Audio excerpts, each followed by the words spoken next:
You are listening to This is Oklahoma, hosted by Mike Hearn, telling stories of Oklahomans and those that have made it their home.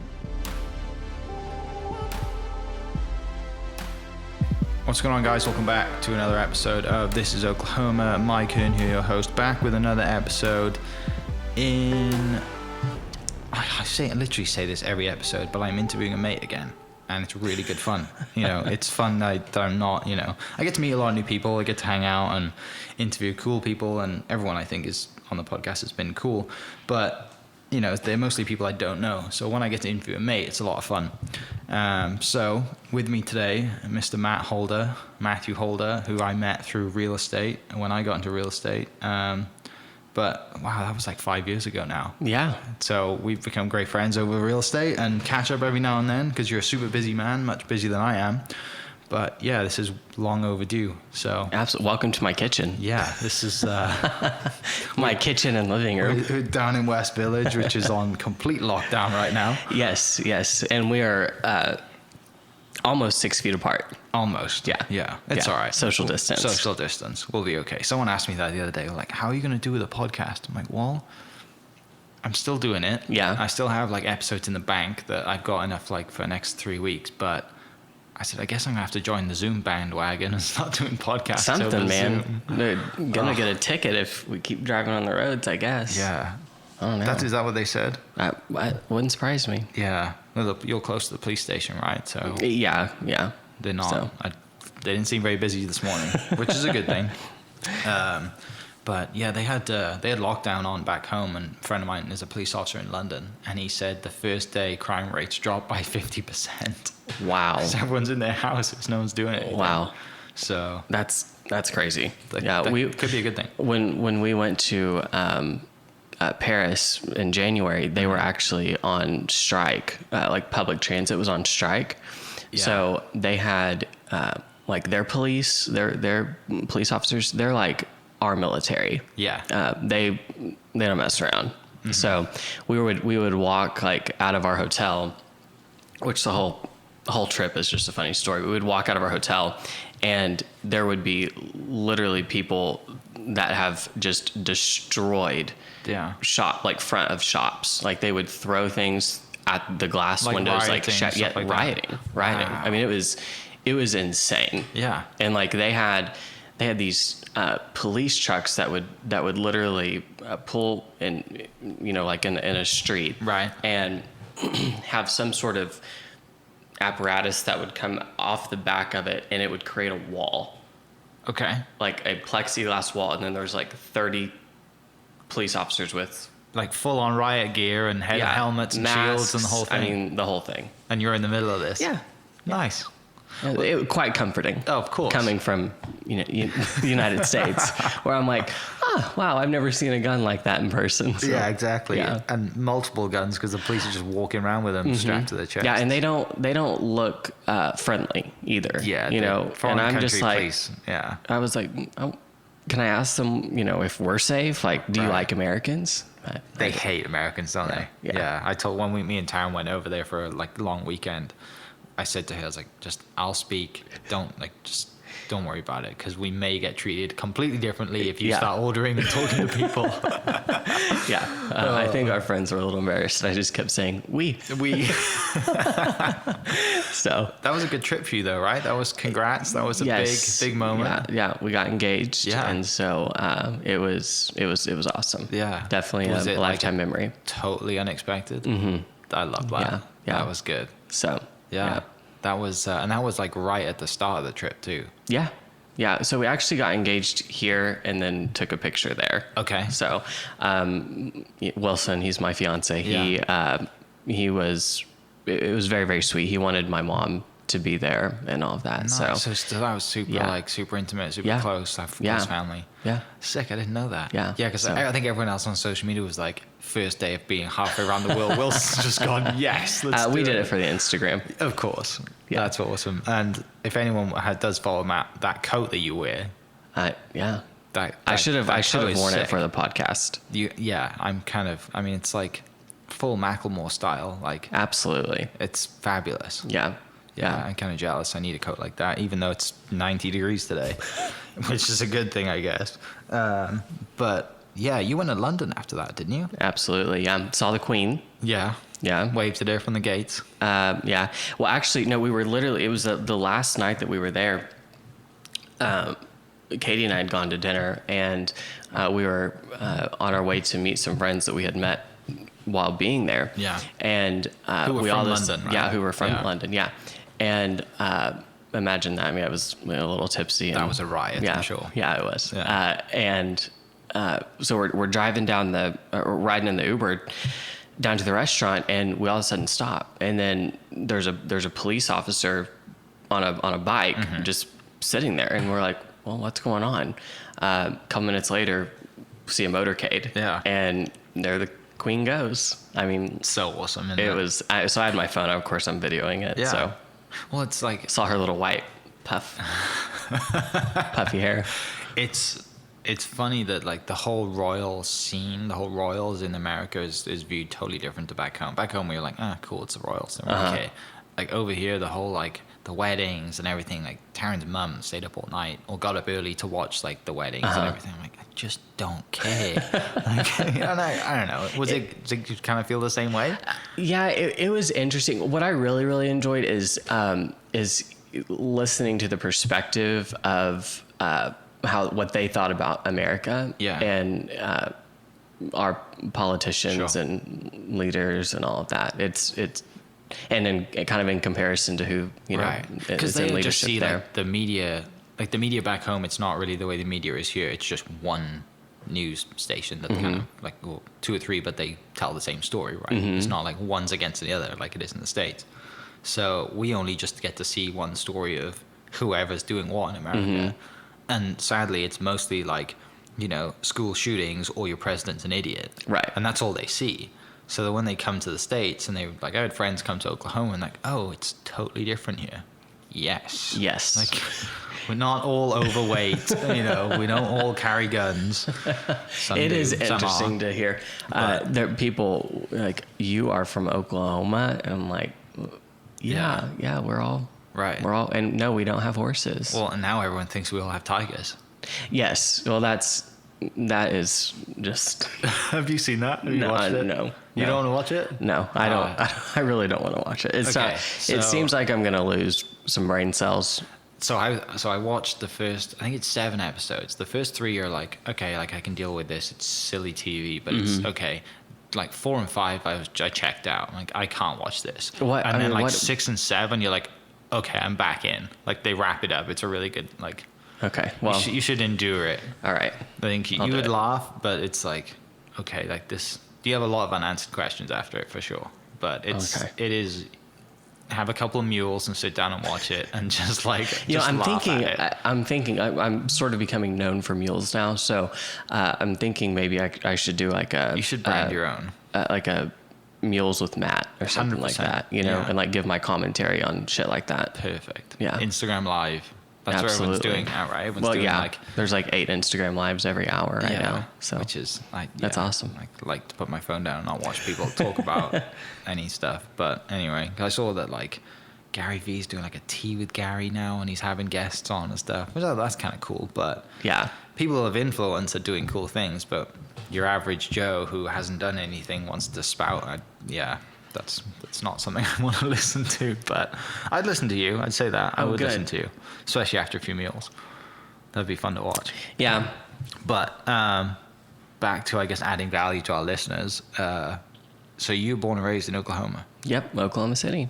You- Southwest Oklahoma City, and Okay. then went to more schools and graduated from Southmore High School in 2013. Yeah. And before that, I had started working for my childhood best friend. Her name's Harley. She, her grandparents had a development that was pretty close to our high school, and they let me start working there. And so I started that kind of my junior year and worked in the office with them and learned how to sell houses and all about new construction, and got my real estate license. My grandpa actually was a retired builder.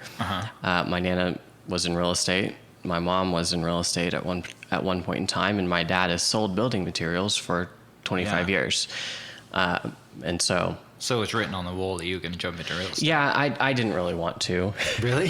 That's hilarious. No, I actually never wanted to be in real estate. I really wanted to go to school to be a doctor. Yeah. And then just it didn't work out. Mm-hmm. And I really wasn't that smart in school. Didn't care or just wasn't that smart? Because there's two different things, right? Yeah, totally two different things. Totally different things. I don't know if it's that I didn't care. Actually, yeah, it probably is. Yeah. It probably is that I didn't care. Right, because people who know you, like, Matt's quite switched on. There's no way that he's not an idiot. Yeah, no, I'm definitely not an idiot. I just didn't understand the point in a lot of the curriculum, and I'm very, like, principle based. So, like, if we're gonna learn something, I need to know why. Right. Why? What is this gonna do for me? Yeah. And so figuring out pi and molecules in science is not something that's going to do anything for you. Yeah. Not really. Yeah. So that summer you graduated was the tornado summit, right? It sure was. What do you remember about that? Well, I remember the day quite clearly, actually. It was May 20th, and, they had been predicting that it was going to be a bad, obviously a bad day in weather.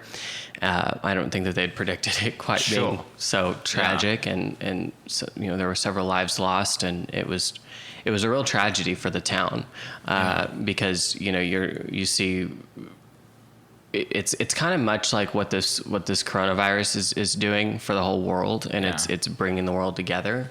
The town came together, and there was, gosh, I think that the builder I was working with at the time, I think that they put, if my memory is right, probably 40 houses on the ground.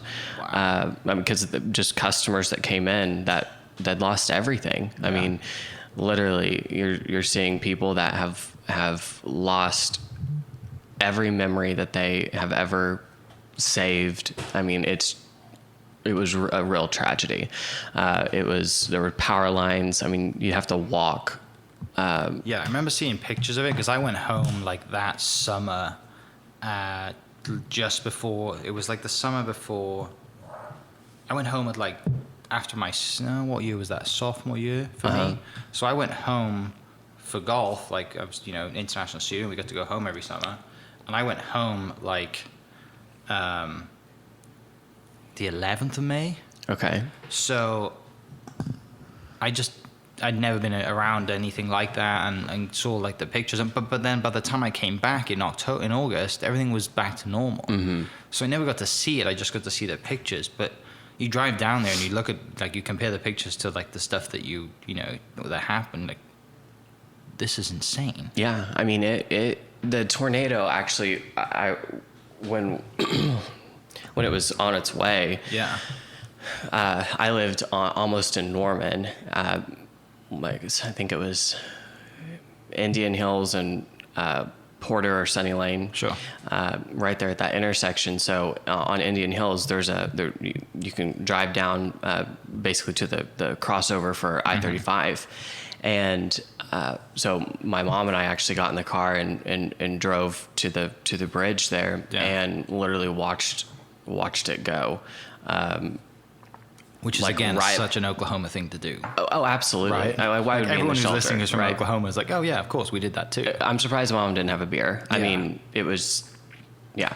So we watched it literally go behind my high school. Yeah. I mean, and I really thought that it was going to hit directly to my high school, because it was by the grace of God that it didn't. Right. And it unfortunately hit an elementary school. 2 elementary schools actually, and there were some kids that had, didn't make it, and so the town after that just kind of came together and got supplies together and just rebuilt. So, and that was our last day of school, and we graduated like that. So it's kind of like what the kids are going through now then, with no graduation. Yeah, we did get to walk. Oh, you did? Okay. Yeah, we did get to walk. It was, I think, probably 2 weeks delayed. Sure. Obviously, which not a big deal. in comparison to everything that was, happening. But yeah, Wow. that was our last day of school. I don't think that I think we missed some finals, I think. So, Yeah. So which I was totally okay. I was A-okay with. I'm like, if I got to take, there were some classes I really just studied real estate school the second semester of senior year, or all of it. Right. All of senior year. You did your real estate license as soon as you turned 18. Yes. So, Is that changed now or not? Is that still? No, it's 18 still. 18, yeah. So I think it was November of 2012, I was at lunch with my grandparents, and my grandpa, kind of presented the idea of like, would you want to, get your real estate license, doing all these other things, it'd be a good career. Yeah. And, he said he'd loan me the money, so he did. And so I started real estate school, and then so I did that at night, actually. So I would go to school from, I think it was like 7 to 2 or something like that. Take a few Starbucks breaks, every day. Sure. And then from 2 to 3 or I'm sorry, 2 to 5, I would be at the model home. Mm-hmm. And then from 5:30 to 8:30 or 9, I would be at the Charles Barnes Real Estate School. Like an actual class. Yes. Not like it is online. Yeah, I couldn't really do online. Not very much an online learner. Yeah. So when your granddad said that, and you said you didn't really want to get into real estate, were you like, do I have to? What was that? What were you feeling at that time? Well, we had a lot of family stuff going on at the time too. Like our whole family dynamic had changed. My parents had, gone through divorce. My mom was, had breast cancer and all of that. And so there was just a lot of different variables Sure. at play. And so that, hindsight, I think that was a sense of stability maybe for me, and something that wasn't totally foreign, and something I wouldn't have to take out a bunch of loans for, like student loans and all that, because I never really wanted to do that. And I also wasn't smart enough to get, scholarships. Yeah. So, and I was not the athletic type to get anything on that. Yeah. So, I went into real estate, and I quickly, getting in the business, I realized the potential, Sure. and you're helping people with, their largest financial instrument that, the majority of people ever will, have a transaction with. And I just thought, wow, that is so special. What an amazing career, right? To be able to help someone find home. Right. And then I really got into it, and I started with Keller Williams, and I think because I was young, they asked me to start teaching technology, and which is a joke. Yeah. Was this Adelina? No. This was before that. This was at another Keller Williams branch. Down. Yeah. South. And they asked me to start teaching some technology classes, and I was like, well, I need the money, so I'll fake it till I make it, right? And so I taught a few, I thought, wow, are these people getting anything out of this? How to open a Facebook page and how to start Instagram and stuff like that. Just the most basic of basics, right. And then I quickly realized, wow, I actually love helping other people, because they were so appreciative, and it was just a very, it was a really, really good feeling. I've never felt before. I had never felt up until that point before, of helping people learn so they can go do something and achieve their dreams, right? Yeah. And I'll never forget, my favorite mentor ever came to Oklahoma City and did a one day class, and it was just like a seminar type situation. Her name's Diana Kokoska, and she came and talked to, I think, probably 300 agents. And the way that she was able to move the room from from a low energy to a very high energy of potential and belief in themselves and in ourselves, right? I was just captivated is the best word to put. And so I started really studying her, and I realized that she was studying leadership. And so from that point on, I really just kind of became a student of hers and a student of the other great leaders at Keller Williams, and then just leaders in general. So I always want to know, when I'm learning from someone, who are they learning from, right?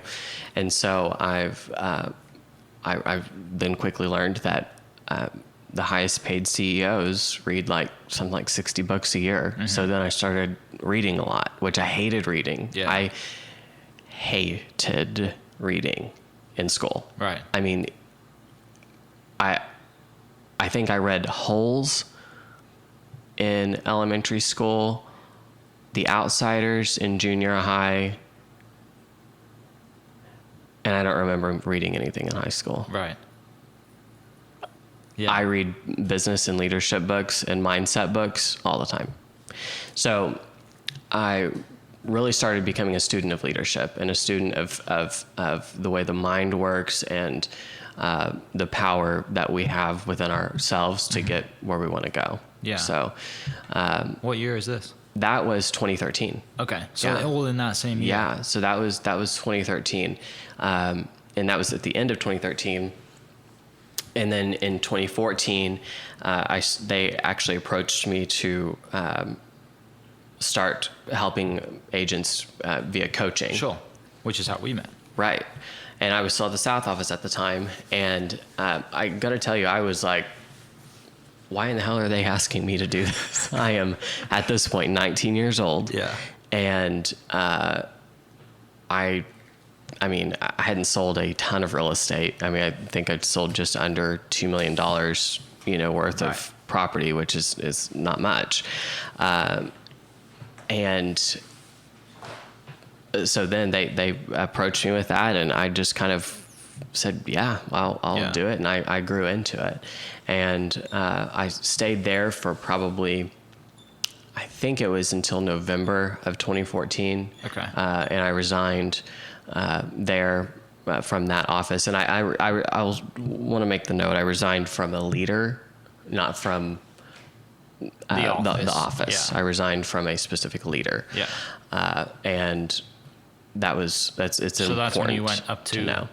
Up to Elite. Yes. Yeah. Okay. So, and I went up to Elite because I believe in Keller Williams, right? Sure. I believe in the mission, the vision, the values, beliefs and perspective of the company. And they were very upfront and said, hey, we don't have a position, we don't have a productivity coach position for you here. You'll have to, go back into sales. And I was like, that's perfectly fine. I'll do that. They had actually had someone lined up to start that January. So now we're into November. I was going through some, shit. Yeah. Resigning as a 19-year-old, right, from a position. And so I took a little bit of time off and then decided, all right, well, this is it. Like, I've got to go. And so I went to that office, and then they actually had somebody starting January 1st or the first week of January, and they were going to be the productivity coach for that office. And they were going to be teaching a kind of the intro course for real estate there. That person backed out, which created an opening, right? And so in discussion, they said, well, would you want me to, or they asked me, would you like to teach this? And I said, yeah, I'll teach the class. And they were like, okay, just to be clear, not doing the productivity coach, but, teach the class and we'll pay you to do that. Yeah. So I did. And then quickly, I think probably in the month of January, I was hired to be the productivity coach there, built an amazing program with amazing people like you. Yeah. I wasn't a great student. And, well, you were. Well, you're a great mate. I'm still in real estate. You're a mate. That's a great way to put it. Yeah. And so I built a really, really good program and helped a lot of agents be successful. And that was one of the best things. Yeah. So, very grateful for all of the leaders that opened that door for me and helped me through it, because I've definitely gotten here because of a team. Yeah. So yeah, there's a lot of awesome people in that office. absolutely. And Absolutely. there is still a lot of awesome people like coming and going. Like there's, you know, I mean, all the friends that I met during starting real estate and getting into it and going, you know, being at Keller Williams like 2 or 3 years, I'm still friends with today. Right. You know, like Andrew's still there. Chad's obviously brother-in-law family. Yeah. He's still ticking. Yeah, it is really cool to see. Yeah. But so you did all that coaching and you stayed in the coaching stuff, right? Mm-hmm. And then did you just get burned out? Or you just like, I just don't want to break? Yeah. Because it's not an easy, like, it's a lot of business to be doing. Yeah. Yeah. I had something like 75 coaching clients at one time. Yeah. And I really do think I just got burned out, and I needed a break, and I didn't know. I was also going through a lot of things personally. I had just come out at that summer, and living here in Oklahoma, even during at that time, I had this story concocted in my head that no one 16? would. Yeah, 16. I thought that nobody would, like me anymore, and I'd probably be fired, and just all kinds of stuff that I told myself that would happen. And, of course, none of it did. And I actually was a lot happier. And, after doing that. And so I was really able to find myself after that. And I needed some time to be able to help myself so I could help other people. Does that make sense? Yeah. So that gave me the space to do that. So that was in 2016, end of 2016. And then in April of 2017, I was presented with an amazing opportunity to work with Wyatt Poindexter. Right. And he is an agent at Keller Williams. And I approached him and said, let's build something. And he wasn't really wanting to build something at the time. He was just wanting some help, because he was insanely busy. I mean, our first meeting was in his car. He picked me up after a mandatory meeting for Keller Williams, and he was taking a sign out to a property, and I was just so confused. Like, here this man is, been in the business almost as long as I've been alive, and he's taking this big ass sign out to this house and installing it. What? I mean, and for those listening, like, this is luxury real estate. Yes. This is not like, this is not like a $200,000 house. It was probably a $2 million house. Right. Which is why it's known for. Yeah, absolutely. Yeah. And I just remember sitting there thinking, this man deserves more. There's something wrong going on here, right? I mean, seriously, I mean, after that long in the business, you don't need to be doing this. Yeah. Right. And so, he and I started working together, and, built an amazing team. And, now the number one real estate team, luxury real estate team in Oklahoma. Right. So, which is awesome. In 3 years. That's mad too. Before we get into all that, go back a little bit. 2016, I know because you had a brief, like, was the car thing like after that? Yes. Okay, so you had that. You had like your 75 clients, and you had your whole stuff, all this going on. Yeah. Like, I need a break. Let me step away from real estate. Right. To reset. Yeah. And Katie was working for you at the time, right? You and Katie had a team, right? Yeah. Okay. So I assume the connection was made through the cars and Katie and that. Okay. Yeah. So how was that whole, like, because people must have been like, you're out of your mind to start selling cars right now. Oh, absolutely. Yeah. And I really didn't care. I just needed money. Sure. And I wanted a break. Yeah. And I thought I wanted to do something different. And, what I realized during that time is that and I say this all the time now because I've really learned it. You can't give what you don't have, and I didn't have that inner peace in my own life. Yeah. And so I was looking for something, right? And so I never gave myself that space to really figure out, okay, what is it that I want to do? What is it that like makes me excited? What is it that I can really do personally too, Right. like, and enjoy life, not just work? Because kind of taking you back to that experience you had when you first taught those people, that like when you were like 18, 19 in technology class, like how that made you feel. Yeah.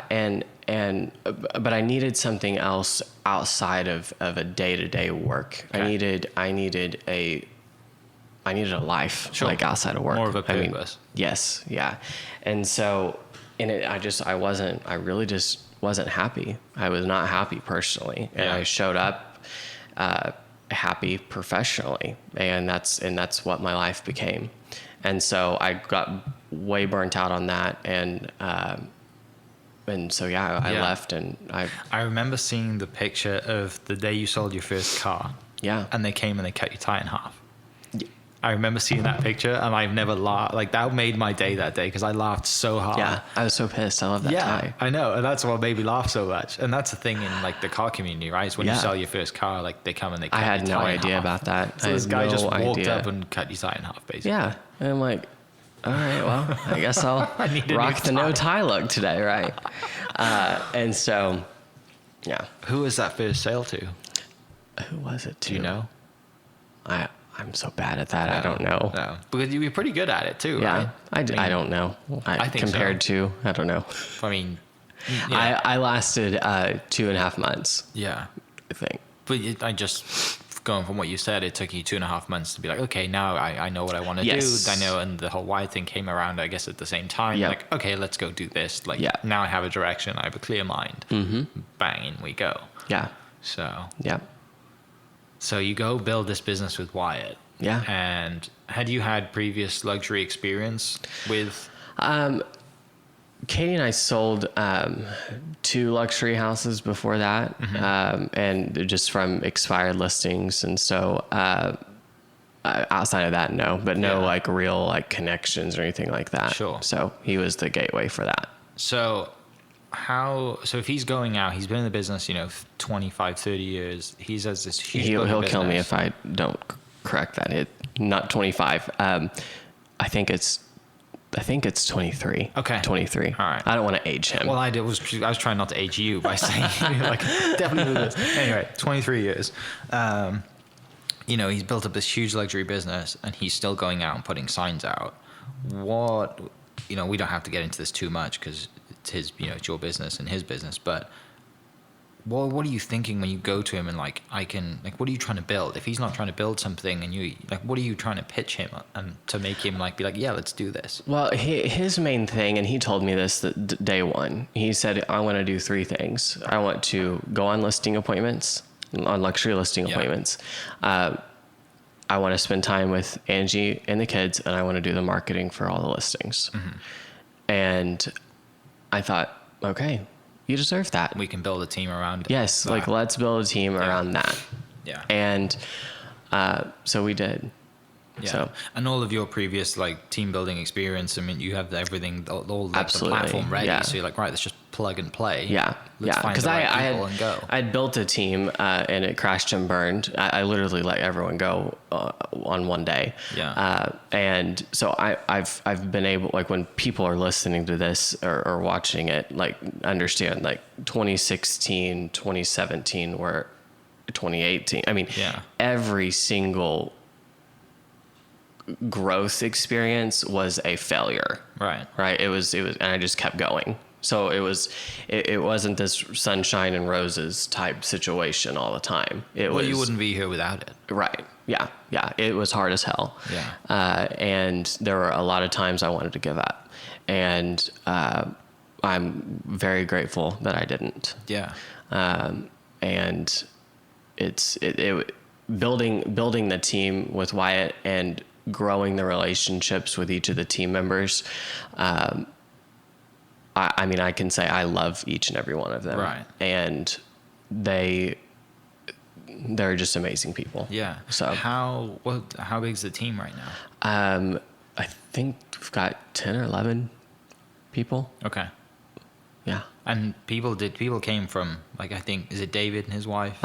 David and Jennifer. They were in luxury real estate, right? And they kind of came in. They were at another brokerage. They'd just gotten licensed. Sure. And then came on with Wyatt. Yeah. Yeah. I remember seeing them and just because I drove past one of his signs actually recently. And I was like, oh, I recognize that name. Yeah. And then I guess it just went from, just having luxury listings to literally everything, right? Yeah. Which was, you click on, if you're a real estate agent, you click on the MLS, you click on Wyatt's name, and you just see scrolls and scrolls of houses. Like, what is he doing, right? I guess it's just now you open this team up to be available to take, because I'm sure he turned down so many listings because he was so busy on his own. Yeah, I mean, he was definitely maximized with his time, and so he was able to get a lot of time back, which is great, which was really great. What for you during this time was like, I love doing this now, I'm back to what I want to do? That's a very good question. It was and still is helping people get from where they are to where they want to be. Sure. And the people that get results and they just don't know how to quite get to the next level or break through that next ceiling, right? That excites me. And it's about the people that really want something more. And it's not about the money. It's not about the stuff. It's not about any of that. It's about serving people at a higher level and providing a better experience and being able to make memories, right? I think with this, like right now, like with this whole quarantine thing, people are kind of forced to go back into their homes and really connect, right? I trust that we'll come out of this as a society in a way that we will value, or we won't take for granted, rather the connection that we all have and the opportunity that we all have to make a difference. Right. And that's really what lit my fire to keep going, is I knew I was making a difference. I knew I was, because of the work I was doing, because of the work that the team was doing, and what we were all doing together, growing a brand. I knew that was allowing everybody on the team to experience life at a different level. And for people that show up and want to make a difference, there's nothing that gets me more excited than that. And I guess going through all the experiences that you'd previously gone through and failing and building and learning and all that stuff, and then getting back to, I love this leadership thing now. Like, this is what I've been wanting to do from that day one of teaching a technology class, when you I have no idea why I'm doing this, to like now running this team who's, become the number one team in the state. Yeah. That's pretty satisfying. Yeah. It was, it is. It is. Yeah. For people listening who have no idea or have never been in a luxury house or considered a luxury house, they probably just look at it on Cribs or something like that. Like, you can actually just go to WyattPoindexter.com, WyattPoindexter.com, and you can look at any of the luxury listings. Wild houses in this state. Yeah. Like, in places you're like, there's a house there? Yeah. It looks like that. And to meet the people, that's something I loved too. And really, after the first year, Wyatt and I worked together for 3 years, and the first year I was able to really, probably first year and a half actually, I was really able to talk with the clients a lot, and then this last year and a half, I really was just focused on the team, right, and the individual team members. What I noticed though, the opportunity to meet these people with these huge homes and beautiful, just beautiful homes, things that they've done too. Yeah.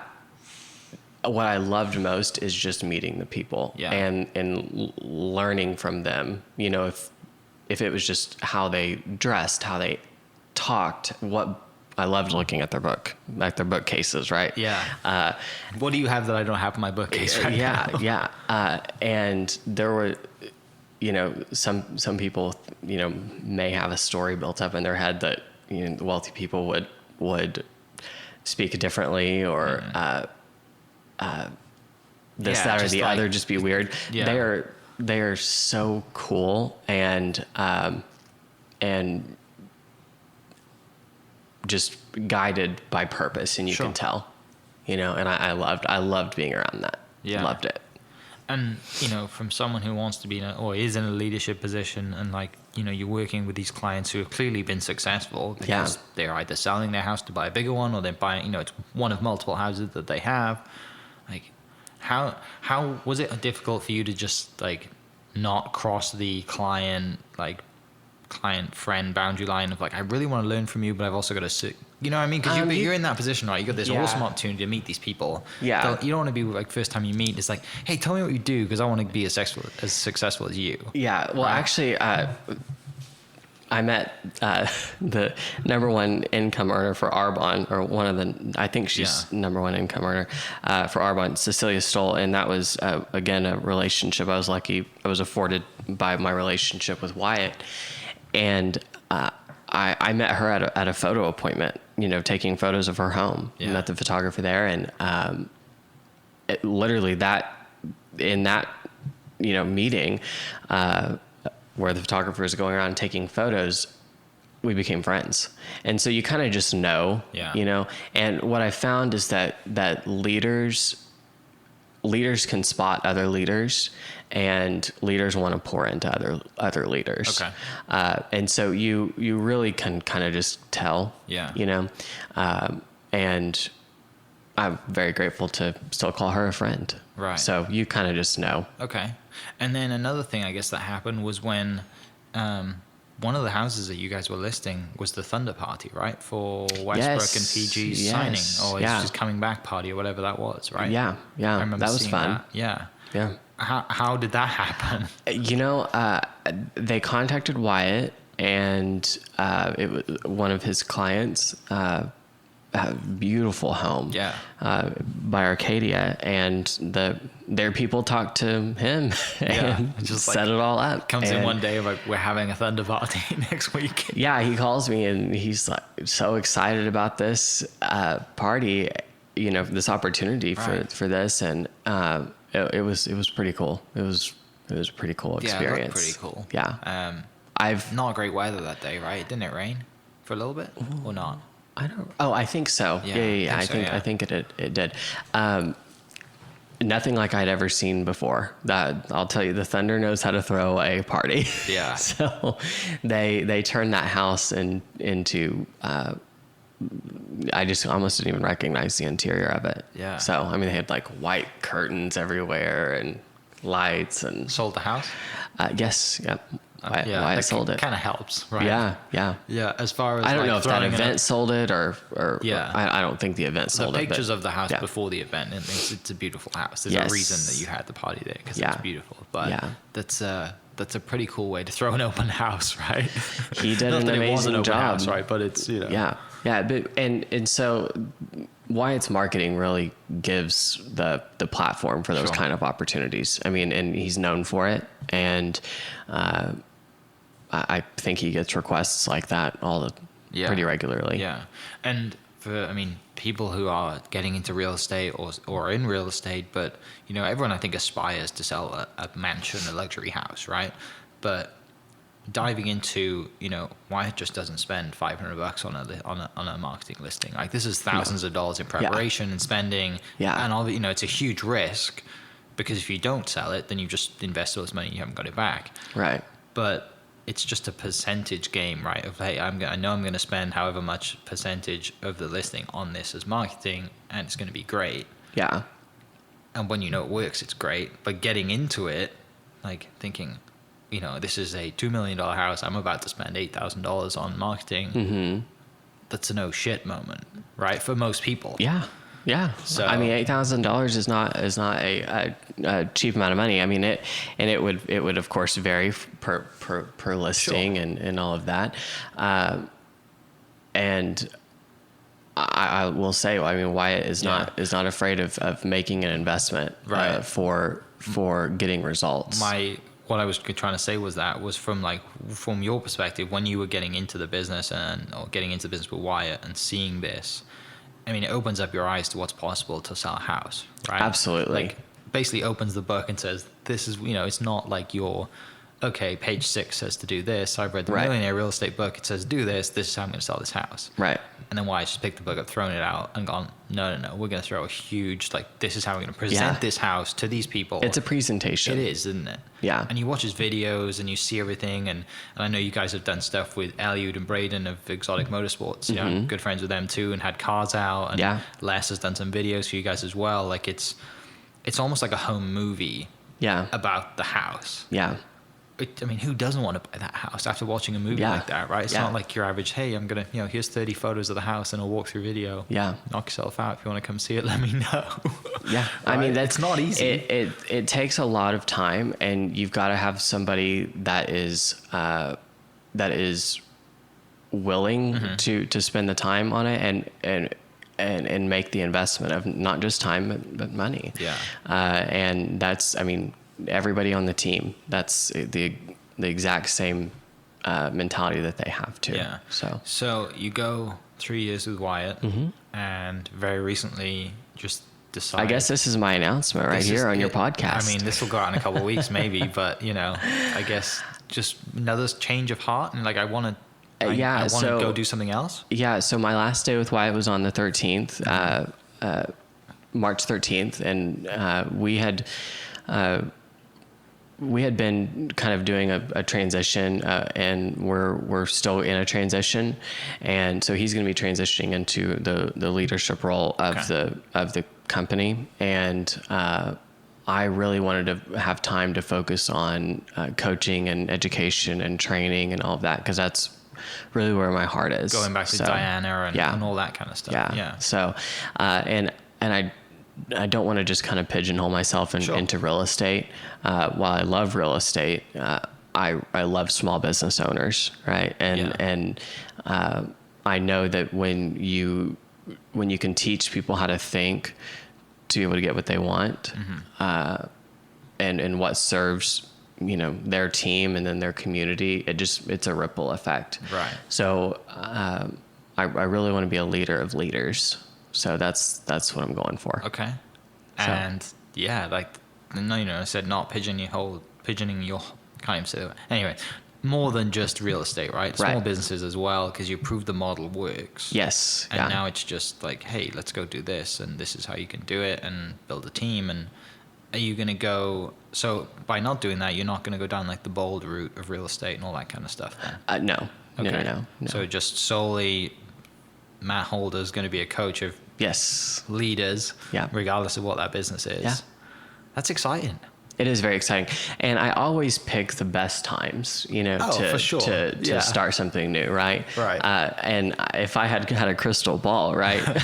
Everyone's budget's non-existent right now. Yeah. I'm like, okay, this is a perfect time to start a new business, right? When the economy is crashing. Yeah. And so the thing that I know is that there are always people that are out there that want to make a difference, and they just may not have those foundational steps, or even the steps that maybe they're at a high level and they just don't know how to get to the next level. It all comes back down to very core basics. Yeah. And I'm that's where my passion is really helping people get to a higher level of leadership, to where they can lead other people and lead their team to achieve their goal. Yeah. So, talking leadership, you mentioned you read a lot. What are your favorite books right now? John Maxwell. Just always. All of John Maxwell's books? I really do think that every school should teach John Maxwell's curriculum, starting in high school or even in junior high. When I run for president, I'm going to require that. Of course. Yeah. And the principles that he teaches in his books are can apply to any business, any person, right? A lot of people, when they start hearing leadership, what I find, and I found this with my own mother, right? If I was to start saying, okay, well, a leader, this is what I'm learning, a leader would do X, Y, Z, right? Mm-hmm. Well, my mom would say, or my mom would say, well, I'm not a leader. Well, okay, well, you are, right? You're the leader of our family. Right. Yeah. We're all leading. You're not a leader, what we look like, a normal like business leader that everyone sees. Yeah. You're and so it's really, how are you leading yourself? Sure. And that's really where it all starts. And so I think that if we can, or not if, when we start teaching the next generation of mm-hmm. people how to lead themselves, we can start creating leaders and really an impact on the world, and not about money, not have it focused around money. Right, because some of the best leaders in the world don't make any money because they're like a high school coach, or they're a volunteer coach for their son's baseball team. Yeah. And they're shaping the minds of I mean, it's not all about money, right?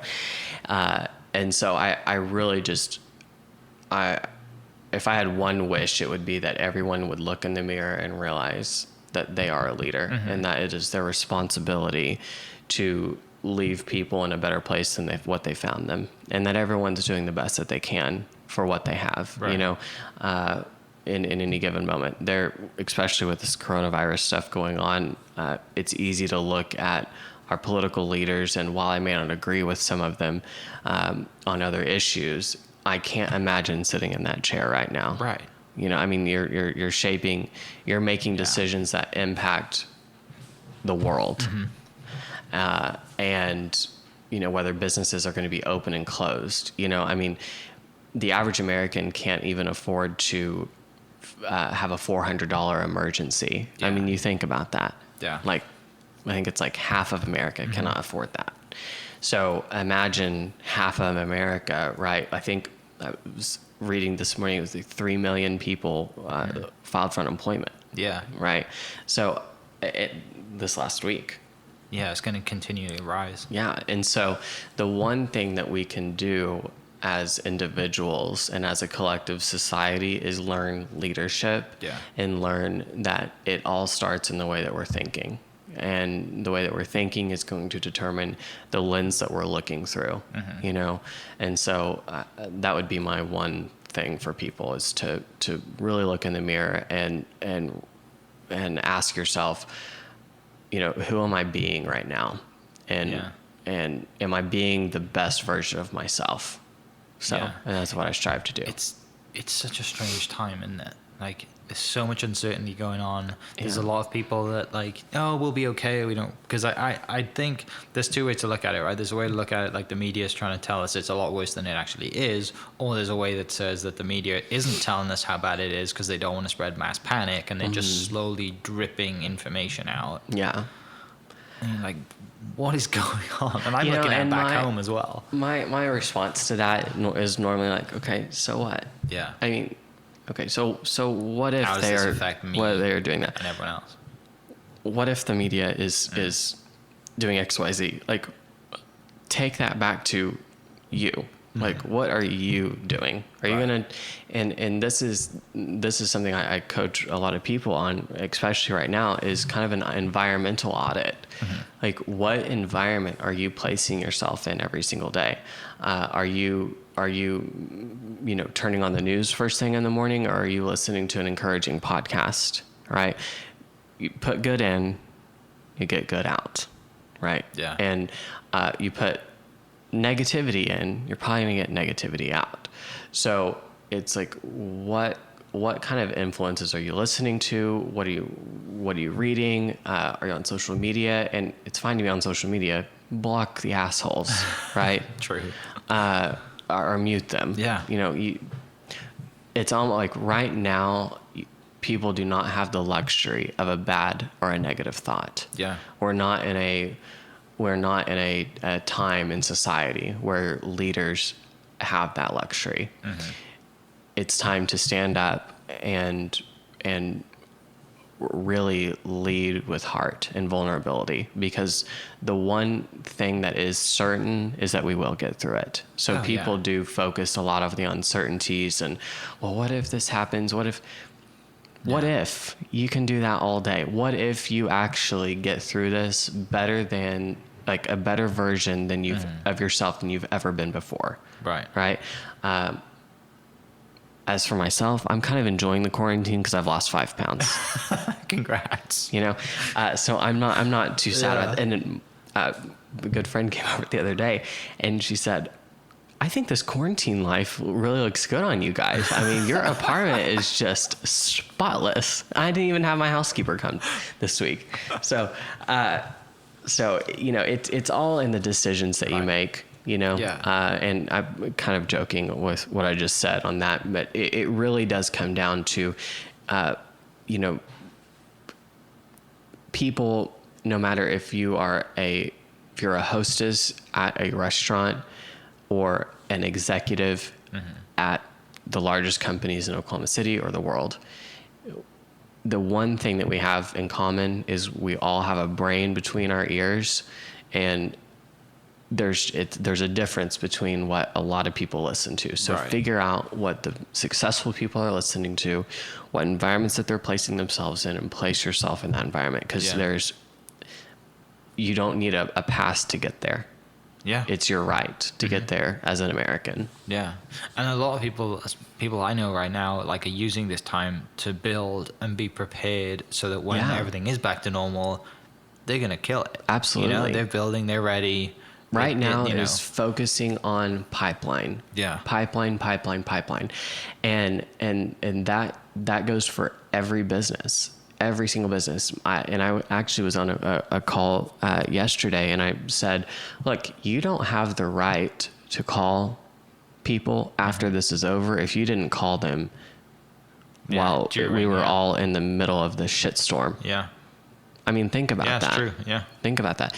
So for people listening, that going through the hard times and all that, trust me, I'm in it. I'm in it. I resigned from a very, very, very good job. The day after, right? My last day was the day after the NBA decided to cancel, right? And everyone woke up the next day thinking, did you think, what am I doing? Did you question the decision? Or were you no, this is gonna be fine? I didn't question the decision. I really just chose gratitude. Yeah. And I'm still very much involved with, with Wyatt and the team. I just don't have the title and the role, you know. So, we're still, like I said at the beginning, we're still transitioning and working through a plan and all of that. So I never questioned any of that. It did light a fire under me. I will say that, because I did plan on taking a week or two to just kind of relax, you know.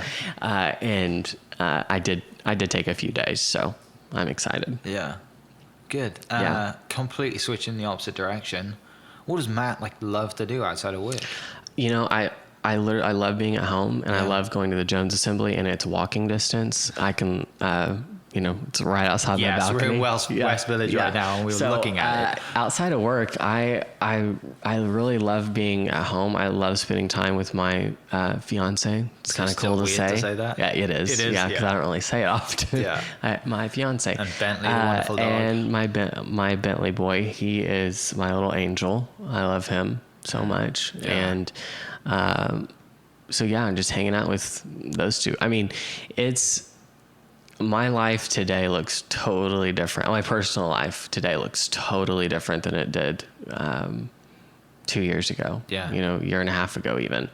And I'm happy, and that is an amazing feeling, and that is worth more to me than any job, any career, any than anything. Like, to have that inner peace and that happiness is something I will always treasure. So yeah, that's good though. I'm glad, because it's you've gone through all this stuff, and even just from working, going through all this stuff from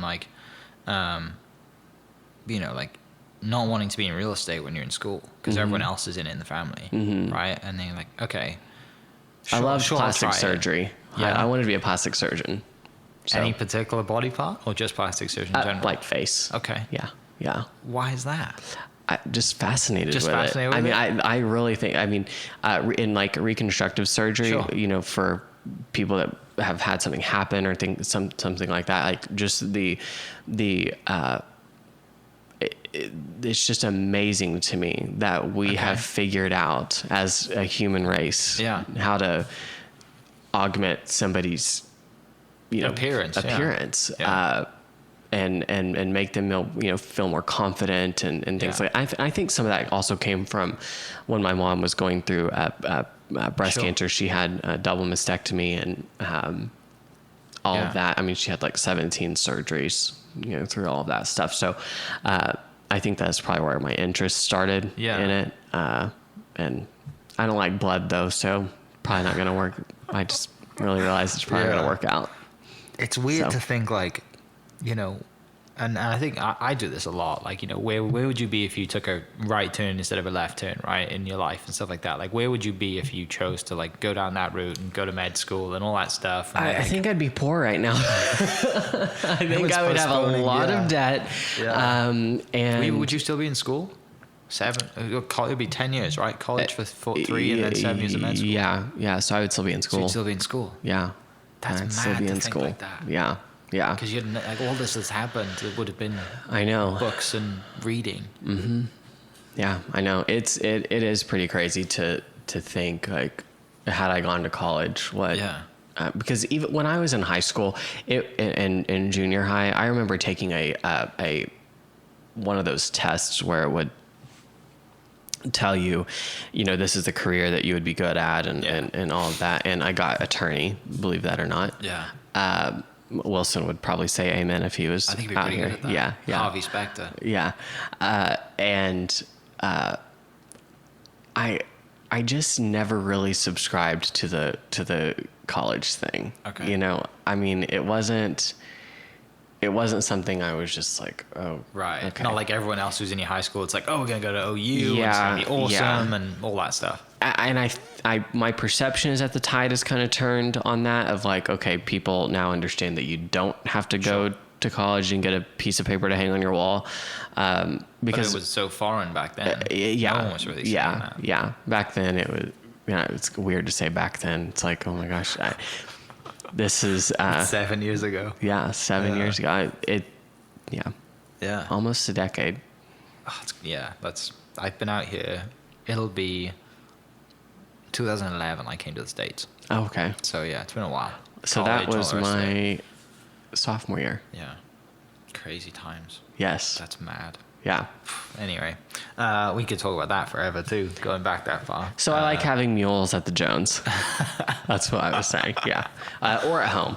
Yeah. And then I love the hot tub. Anywhere in the sun. I love traveling. Yeah. And so I really just like to work a lot and spend as much time as I can with a few close friends and Wilson and Bentley. Yeah. What's on the future plans? I mean, wedding planning, right, is pointless right now because we don't know what's going on. And I know you mentioned earlier that it's not really happening anyway anytime soon, but it's obviously in the future. We're about 2.5 years. Yeah. But you've been to Paris, you've been to London, you've been to where was that place you went last year that was Cabo? Maybe. You, Jen, and someone else went. Oh, St. Lucia. Yes, that was amazing. Yeah, St. Lucia was great. Any other places you have on the list? Gosh, my mind is going a million miles an hour right now with places I'd like to go other than Oklahoma. If I could just be quarantined. Who hasn't got a case of it? I have a friend in New Zealand. I don't think they have a case in New Zealand yet. I was really considering. I'm really good at looking online at deals for travel and stuff, and then saying to Wilson, "We're going in 2 weeks," something like that. Yeah, I'm getting better. We've had colorful discussions about that, about me doing things like that. So I'm doing better about that. And I did look at Hawaii and think, oh gosh, I wonder if anyone is infected there because I could really use a beach. And That's the rough part. Is like if you're on an island, Yeah. and this disease is spreading to the island. Yeah. like that's. I mean, I know Yeah. Australia's an island, but it's massive. yeah. But yeah, it's scary times and not so scary times. We can deal with it however we want. And you mentioned some great ways to deal with it earlier. All right, let's finish up. We'll round up on some just completely random quick fire Okay, questions. let's go. I haven't brought this back for a while, but I'm not going to say favorite drink because everyone knows what your favorite drink Yeah. is. Favorite drink is a mule. Go-to pizza in town. Empire. Well, okay, that was pre-vegan or plant-based. I'm Okay. supposed to say plant-based. So Wilson had an incredible idea. Yeah. To have us be plant-based, and Recently or like? I think it was probably 2 weeks ago. Okay. And so we're plant-based now. Okay. And so Stone Sisters, How has that been going? I've lost 5 pounds. Okay. So I think You I've think released it. I'm supposed to Yeah. say released. I've released 5 pounds. Because if Yeah. you lose something, you want to go find it, right? Understood. So I've released 5 pounds. And so there's a good vegan pizza at Stone Sisters, and they are open right now. So Okay. they've got 3 vegan pizzas.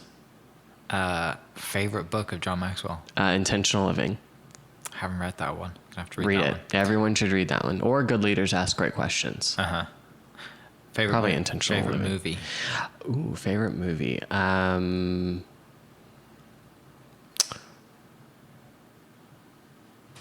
Probably Pursuit of Happiness. Good choice. Yeah. That is a good movie. Yeah. Everyone's in the Will I'm gonna Smith. have to watch that again today. Yeah, everyone's into Will Smith at the moment, but they're all watching I Am Legend or Oh, yeah. I, Robot. Yeah, yeah. But okay, that's a good movie. Favorite song right now? Favorite song right now. Oh, goodness. I know it's supposed to be quick. I'm just so bad with names. Let me think. Maybe something by Billie Eilish. I don't know. Okay. I like her chill vibe. Have you heard The Weeknd's new song? Have I? Huge fan. Okay, of so that. actually, The Weeknd. Yeah, So 'cause the it's whole like- album. True. It's like an 80s kind of throwback. Yes. Yeah. Yeah. Taryn loves that song too. It's great. All right, let me think of another one. I don't have these written down. These are just pulling out thin air. Favorite car that you shouldn't have sold? Oh, favorite car I shouldn't have Because sold. you had a few. I've had a few. What do you have right now? A Mercedes E300, and I love that car. Yeah? So much. I love it. It's such a grandpa car because it's like a full-on grandpa sedan. Which, if anyone has been in the car with you, that's probably a good thing. Yes, I have not even. I haven't even been pulled over in this car. No way. Because I've only had it since August. There but was a time when you had the BMW that you like got speeding tickets from the same officer, like yes, in yeah, the yeah, same week, yeah. right? Yeah, it's yeah. So I've slowed down, Good- and I good to also know. probably a disclaimer. I also drive 4.5 miles, or I drove 4.5 Right. miles to work, right? Yeah, and you're not back. driving all over Yeah. town. So I loved my Range Rover. Okay. I did love that car. I sold it though. Yeah. Yeah. So you go back to having the white Range Rover. Yeah. Nice. I like that one. Next car on the list. Ooh, Or car that you would just next like, that's I'm going to reward myself with this. It list. might even be a second car. What would Okay. you reward yourself with a weekend blast? Okay, let me think. Probably it's definitely something fast. Maybe a Porsche. Okay. 911. Something like that. That could be cute. Yeah. I could see one of those as Yeah. well. Yeah. On a racetrack Now, somewhere. like dream car, we're gonna have to go like Rolls Royce, Okay. Bentley, something like that. All right. I think it'd like be current or like old school. current. Yeah, current. I think it would be really fun to have a Bentley with Bentley in the car. Yeah. I mean, why not? Yeah. That You would know. that would be taking baller to a new level, right? Yeah. Yeah. Pretty much. You're like, whose car's this? Oh, it's Bentley's. Yeah. Bentley? What? Yeah. Have a tag with Bentley on it. Exactly. And Bentley is a mini golden doodle. Mini golden doodle. Yeah. Yeah, Yeah. which I'm sure we'll post a picture of her in something to do with this. So people listening, or definitely people watching, I'll lay over a picture of the video so you can watch that because Bentley's awesome. Wow, this has been Here, I'll awesome. get mate. I'll just get him anyway. Yeah. How old is Bentley? He is. So precious. How old are you? He's on like 8 months. Yes, old? that's him smelling the mic. Everyone's listening. Oh. So cute. Oh, yeah, here he is. Any more dogs coming, or just the one? Okay. Yeah, so let me come back.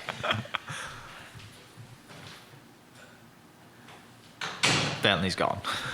Yeah, had to put him up. Just the one for now? Yeah, just one for now. Wilson does keep asking me to get another one, so Okay. we'll see. Are you gonna do kind of get same style, same thing, or are we I going- don't know.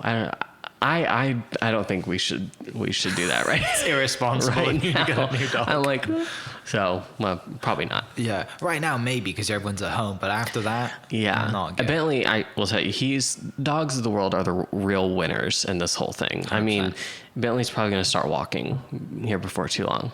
Yeah, Like, definitely. you know, like on legit his human walking. Yeah. Yeah. So he's getting a lot of fetch time.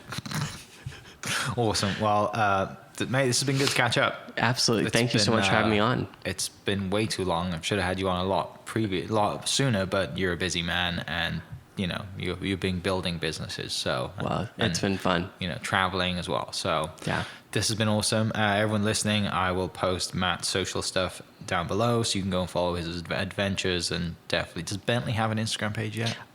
He does, Okay. and I'll have to give it to you. I don't. Wilson set it up.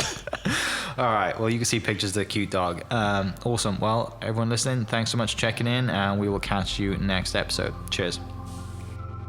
Thank you for listening. We are inspired by those around us and hope that you are too. Make sure you subscribe to this podcast on your favorite podcast platform and leave us a review so we can keep telling your stories. For more great Oklahoma content, follow This is Oklahoma on Facebook and Instagram.